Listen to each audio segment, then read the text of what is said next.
Hey guys, StarCraft here, and well, another installment. This thing is getting pretty good for me, so I'm just gonna keep on going at it. I will get back to the reviews eventually, but you guys like me talking about creators, so I'll keep it up at it. But you guys wanted me to talk about J Tomasi?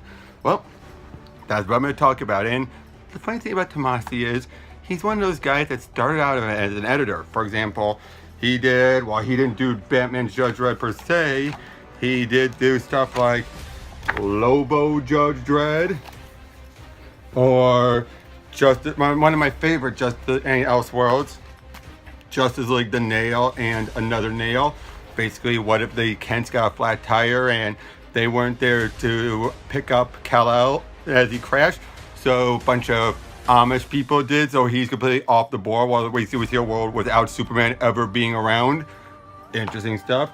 And one of his biggest ones, Kingdom Come. He's even said so himself when I asked him on Twitter if he had to pick some of his favorites, and he's like saying that's like picking your children. So I just went with that. And of course, Green Lantern, especially Jeff Johns' Green Lantern.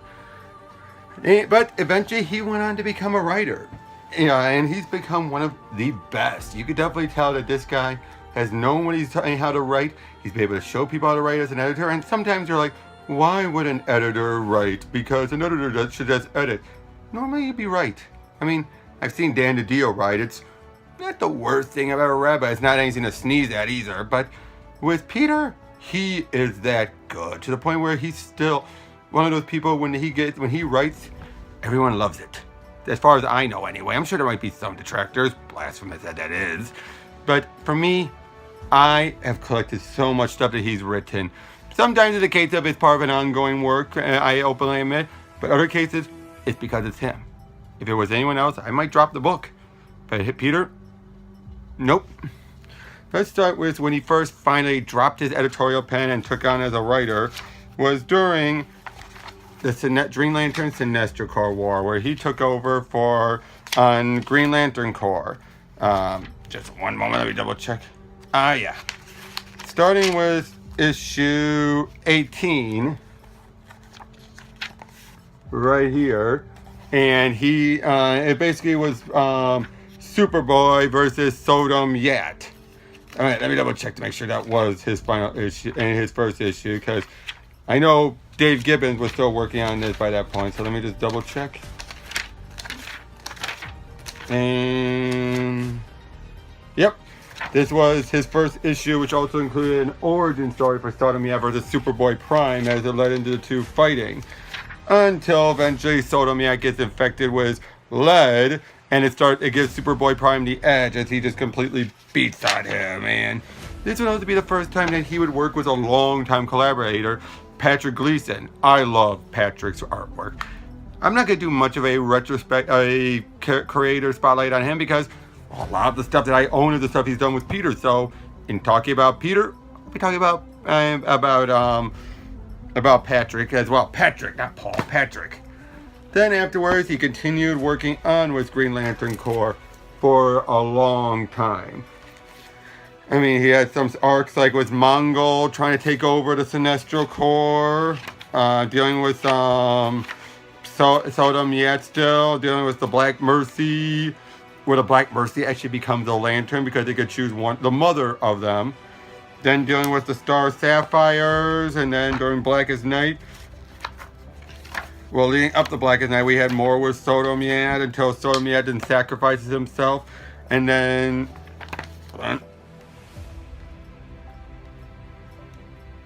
he also did the bridging story for this, the Untold Tales, where they actually adapted some of the stories that were never done. Then during Blackest Night, he still kept on writing, where it was part of the War of... He actually wrote the War of Light portion, where basically all the Black Lantern and all the Lantern Corps were going to war until the Black Lanterns show up and they realize we gotta do something about it. And it's the first time we had Guy Gardner, who he does one of the best Guy Gardners, hands down. Then you have him working on some of the tales of the Corps. Blackest Night, for example, where he gave us the backstory for Kilowog, and something that's been long since loved, how he basically brought in an Army Irby from the famous actor Drill Sergeant, And basically, this would get adapted in the Green Lantern Emerald Knights as well, where Kilowog was just a simple like, oh yes sir, I just want to be here because my wife, and etc, etc. And then we have this guy in this one more looking like Army Irby, just like, hey you disrespectful hard. I love that, because we always know about Kilowog being this hardcore drill sergeant. What better way than to have an XP of Army Irby? Seriously, what better? He also did the Batman Blackest Night as well, which focused on Deadman being a Black Lantern, and you had Robin and Jason Todd and all that dealing with all the... not Jason. You had Tim and Dick dealing with everything. Then he also did the Kilowog prequel story, which again followed him kind of retelling a little bit, not as much, but a little bit of that old backstory with Kilowog, and he does one of the best Kilowogs. He also gets the character. Then I'm not going to go over every issue about this, but him working on it with Jeff Johns on Brightest Day. This was a great. I love this series. Although it's weird that it just went. Everything was to build up the Swamp Thing's resurrection. Meh. A bit of a weak ending, but then he would eventually leave Green Lantern Corps after Blackest Night, so he can instead work on Green Lantern Emerald Warrior, where he focuses entirely on Guy Gardner. And yeah, again, it's a shame this didn't last long, because eventually led into another event. I'll get to that in a moment, but his handling of Guy is just so good. He really, again, he gets the character. Guy is abrasive, he's a meathead, but he's not bad. Now, I think he kind of set the standard that other writers have been able to utilize ever since, whereas basic guys like, yep, we're the Green Lantern Corps. What do you make something about it? I mean, some other people make him too much of an asshole, but there's a reason why someone like Ice, for example, loves him. It's because she just sees something in him that there's good in him. If he was a complete utter asshole, yeah, I'd be like, Fire, what the fuck do you see him in? Then you had the War of Light, where it's basically War of the Green Lantern Corps, where basically all of them go to war and fight because Krona has taken control of everything. Then he's back on doing Green Lantern Corps again, focusing on Guy especially. And during this point, it's just some more fun tales with the Corps and everything. Continuing on with Fernando Passarin artwork, because they've been working on this for a while. Everything's going fine and dandy until the rise of the Third Army, when the Guardians of the Galaxy universe decide to, they decide to get rid of free will. Typical Guardians by this point. Then you had the Wrath of the First Lantern, which in Guy's case, it's a bit heart-wrenching what he has to go through, because he basically starts showing him all of his stuff in his life and then showing the worst possibilities that could have happened. Like when his siblings fell into ice water, it shows, oh nope, that's not what happened. What happened instead was you were too late. Or he shot a guy that was a suicide bomber because he was a cop. Shot him and felt horrible about it, but then showed what happens if he missed. Guy makes on board, blows up, and takes everyone out. Things like that, you're just like, geez. And that was the other thing that I liked that he did. He focused on Guy's family during all this. Maybe that they're not the best. They're a very dysfunctional family. Kind of expected from the Gardners now that I think about it. But it's still damn good. And he was editing Green Lantern for a good while, so he had a good understanding of the characters as well. Then he did the Final Crisis Requiem, that focused on the dying moments and the funeral for Martian Manhunter after Final Crisis, when he was killed by I just forgot the guy's name now. Libra. And basically, but then shows that it turns out he didn't die in the way he was in Grant Morrison. He continued fighting for a little bit before he eventually succumbed to his wounds, which that's something I noticed Peter does quite a bit. He works very well with Morrison, but sometimes he'll expand on something Morrison had did. This one has to be one of the most heartwarming stories I've ever seen done. It's just 2 pages. It's during Batman and Superman Batman number 75. And in this case, it's just him and a tale of him and his son having adventures based off of the stuff with comics, because and he's, as openly stated, I believe, that he looks at as Damian a lot like his son. Some people like Scott Snyder's like he can't write Damian because of his son. Peter, no, it inspires him with to write it Damian. Then there was a point where he was doing Batman and the Outsiders, where basically this was after Batman was believed dead after Final Crisis. And in this case, one of my other favorite moments that he's ever written was Batman left all these video messages for Alfred to deal with. We've been seeing them in other stories, but then we see Alfred's, and it's Bruce basically telling him, thank you so much for all you've done. You've done so great for me, etc., etc. But then, hold on. Oh yeah. I always thought you were like a father to me, but I was wrong. You're not like a father. You are my father. And the fact that I've been lucky enough to have two amazing ones in this life of mine, well, it only makes it harder to say goodbye, Dad. Okay, on to new business and priority one. It's like he finally admits it. Finally openly admits it. Then we basically get all these the new roster, and it turns out the reason why is they all represent parts of Batman. You have Katana. It's like the no nonsense type of guy, and it's Metamorpho that figures it out. Actually, that's the funniest part of all, and it's during this issue is when he figures it out. Issue 15. And hold on, let me get through it, because it's so hilarious how he just deduces it all.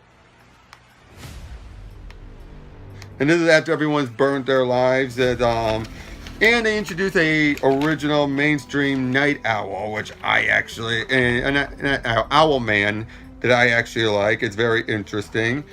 Hold on, where is it? Wait, was it in that issue or? Oh, here it is. Sorry, wrong issue. But yeah, he's basically like, we're representing him in the other world. And, hold on. Oh yeah, Geoforce is like the reluctant leader. Black Lightning is the heart. And all that. Katana, as he puts it, she's our laughs-a-minute gal. Always the one to come up with a joke to keep the mood lively, just like Bats used to. In other words, she's more of the brewery, like she never takes things too seriously, doesn't believe in vigilante justice, hates to swing that sword if she doesn't have to. And Owlman, he's a detective. Creeper, he's the scare factor. Halo, she's basically the Robin, the kiddo, the young, and the one to keep him on the toes. And who's Metamorpho? He's the utility belt. Again, Peter just puts in some interesting mindsets. Unfortunately, after Blackest Night, he then left the title, and then Dan DiDio took over and kind of reversed a lot of stuff he did and put in his own direction. Dan's an interesting writer, but then the biggest thing I love most about Peter is his stuff with Damian. He did 3 issues of the first Batman and Robin title, which had him deal with this angel-like guy. This is Dick and Damian. And by this point, you're already feeling like Damian and Dick are becoming such a great pair. But it's when he was writing Bruce and Damian that things really got interesting, because it's during this point where he basically starts to Bruce and Dick it's like a flip-flop. Damian is like a Robin that's more like Bruce, and Dick is more of he's a Batman that's like how he used to be. So he needs to rein Damian in, and that helps a lot of his characterization. But then during this, he and his father are just too much alike. It's about Bruce having to learn to be a good father, and Damian trying to get all of the stuff that he got from Dick, but he's not getting from his father. Never mind, they came out dirty and I saw it, sorry. But yeah, and then to the point where they deal with a one villain in the beginning who Damian kills because he feels like, I have to, and even says, forgive me, Father, for I have sinned. Then you had dealing with some of the other Robins during the Terminus. But then after and also I love this bit where it's basically Damian trying to be the Batman, even though he's still a kid, wearing a version of the outfit that was like what he wore when he in Batman 666. But then after Damian's death at the end of Batman Incorporated, that's when things really take off. As for a couple issues, you actually have Batman starting to, team up with other people. He's trying to figure out, ways of helping out, bringing back Damian, dealing with the person that killed Damian, or so he thinks. This is during Villains Month. I'll get to more from that after it was Forever Evil. Then you have a whole arc dealing with Two-Face that basically ends with Two-Face both revealing that he knows who Bruce is, and then he shoots himself. Take him off the board for a good length of time, actually. And then you get more back in the hunt for Robin as Bruce is starting to realize he has a way of bringing him back. And this actually ties into a story arc that was in Batman Superman with a stone. And afterwards, that soon leads into Robin Rises, an Omega Alpha, and the return of and Batman going to Apocalypse to find Damian and resurrecting him. And he's back, but for a brief time, he's super powered. And it's about and Bruce trying to figure out how to deal with a Damian that's now super powered, and having Clark help out. It doesn't last. The powers don't last. And then eventually leading to Patrick Gleason, who, when he was on the artwork, I just so love his artwork. But Pat would eventually take over doing Damian. He would be doing the writing duty for the most part. And yeah, it was very fun, very interesting.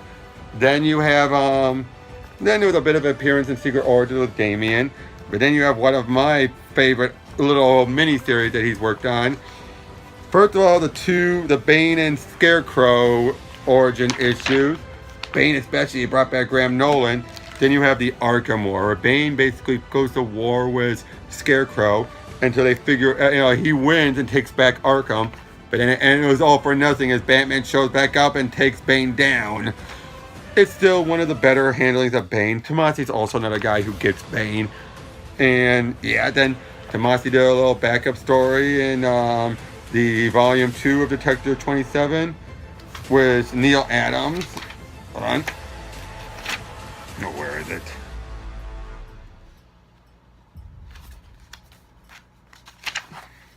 Where they basically go through the different histories of Batman. Yeah, old school.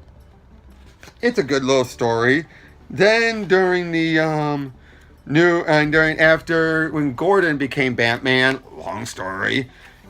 He also did, Tomasi took over Detective Comics for a good length of time, from 41 all the way up to 52, where he wrapped everything up for the series. And his taking of Gordon was actually having him interact with everything else that Scott Snyder wasn't. And he was doing a good job, like having him interact with the police. Oh wait, that wasn't Tomasi. Tomasi took over with, 45 is when he took over. My mistake. Buccellato and Manipul took over for a little while, but Tomasi still took over from 45 to 52. My bad. Then he wrapped up the New 52 Superman with The Last Days of Superman, and it was also a very good story, kind of wrapped everything up. And he had Superman deal with the Lois and Clark Superman. He dies, and eventually he's into DC Nation. And, well, before I go further with that, a few other one-shots before I get into what I know you all want me to talk about. He did, this little story was Neil Adams again on the Commandi Challenge. Very good stuff. Very interesting. I think the ending point was, yeah, one of the weaker ones where he just falls off a cliff. Anyone can figure that one out. His Dark Side War Batman was very good, where Batman goes and confronts Joe Chill in the Metron chair. Batman the Merciless, where he basically takes on the power of Ares. Very good. And he did a little story again in, wait, is it even in this one? Yeah, where is it? Where is it? Never-ending battle. His story was basically going through a bunch of, splash pages during Super Action Comics 1000. Very good stuff again. But the thing I'm sure you all want me to talk about, at least part of it, is his stuff with Superman. Him and Dan Jurgens. He did Superman. Dan Jurgens did that. Superman, I think that is better than his Batman stuff until we get to a later point. But Superman, he really got it. He and Dan Jurgens both expanded Superman, brought back Superman to prominence. That, unfortunately, I'm upset that Bendis is really screwing that over. I'm not going to get into that. But, yeah, they fixed Superman. They told some great stories, like dealing with the Monster Island. Actually, no, beforehand, I gotta say, one of my favorite bits is in issue 7, where Lois and Clark and Jonathan are supposed to having a day off. They're just supposed to, have fun, and all that. But Clark can't help himself, and he eventually did do something to save the day, but he does always like, nope, nothing going on. Then as they're going up a roller coaster, the guy's leaving the microphone on, and they're talking, they're like, yeah, he did it, he melted with heat vision. And Elvis is like, wait. And then it ends with, I knew it. It's such a great moment. It's so amazing and sweet. Then you have them on Lois, you have Clark and Jimmy and John on Dinosaur Island, connecting that to New Frontier. Then you have him dealing with the Frankenstein monster. Then you had him at Multiplicity, where he dealt with the multiverse stuff, which tied into Grant Morrison's Multiversity. Then you had Superman Reborn with Dan Jurgens, where they fixed Superman, finally resolved there being two Supermen and re-merging the timelines. Then you had Black Dawn, which actually at first you think it deals with Black Mercy, it kind of does, but eventually deals more with, it leads into, Manchester Black showing up. And yeah, Manchester Black, I love that guy ever since What's So Funny About Truth, Justice, and the American Way. Then you had the two-issue declaration where they go around the world and the country. I love that. It was going on patrioticness without drilling it in on a side. Again, being a good writer. Okay, Tomasi didn't do that one. No. Then you had Imperious Lex, which basically got Lex Luthor back down in the prance of villainy again. As by the end of it, it basically wraps up stuff from the Darkseid War, and by the end of it all, he's ready to become a villain again. He's not there yet, but he's almost there. Then you had this one-shot issue. Then you had Bizarroverse, which dealt with Bizarro, and Escape from, and then the final issue before Bendis took over. Then you had a special that tied up the stuff with Dinosaur Island. But then the other great thing, going back to Damian, because the other thing people loved about his work with all this is how you handle both Damian and Jonathan. And in these two issues, it eventually led into, originally someone else I think was going to write this story, but I think they were going to realize, nope, it's got to be Tomasi, and that will lead into Supersons. I love Supersons. It's so good. It is one of those fun stories where you see these two kids who are the sons of Batman and Superman, and they're very much like their fathers, and yet very much not, butting heads all the time, and yet becoming the best of friends. And I also loved Supersons Dynamite special, Dynamite and the Blue Falcon special. I love that. And then, because of what Bendis has done with Jonathan, they gave him Tomasi one last go around. Still 7 issues in, but a 12-issue maxi series to do one last big adventure with the two. Probably it was meant to be a tie-in, I think, to where they were going to go. Like, it was supposed to be the next few adventures, but it's the last thing we're getting of a good Jonathan, besides what Bendis is doing, having to age him up. Really? Did you really need to do it? Now he's 4 years older than Damian. But the very last thing to talk about, Tomasi is such a good writer. People beloved him that he was tapped to read up to Action Comics 1000. And he's going to be writing it. And things are going bad for Batman. And it's yet also tour de force of all Batman's history. They actually killed a major supporting character that I never... Okay, not major, but still a long-running supporting character that I never thought they'd have the gall to do that. And, well, that's why I got him Peter. He's just one of those very good writers. Like Jeff Johns and all that, who... He just keeps it to classically written. He thinks about what speaks with the characters. He doesn't try to make them hip or edgy. He's like, no, just the characters are fine as they are. What can we do to improve on them? And he just stays true to what the characters are. That's it. And obviously that's from his time as an editor, a good editor, where he was the type of guy who's like, nope, let's try and keep true to the characters. Let's just keep on going. And yeah, that's how he is. He's a fan. He's a fan that doesn't try to let it, blind him, nor that he doesn't want to change things. Nor is he one of those type of people who feel like, oh, that old stuff's stupid. Let's try and make it, again, edgy or whatever. He's just a guy who loves comics, and pretty much he's stuck to DC, and I hope he stays there. So, that's all I got for today. I really have no idea what's going to end up tomorrow, but until then, take care, guys.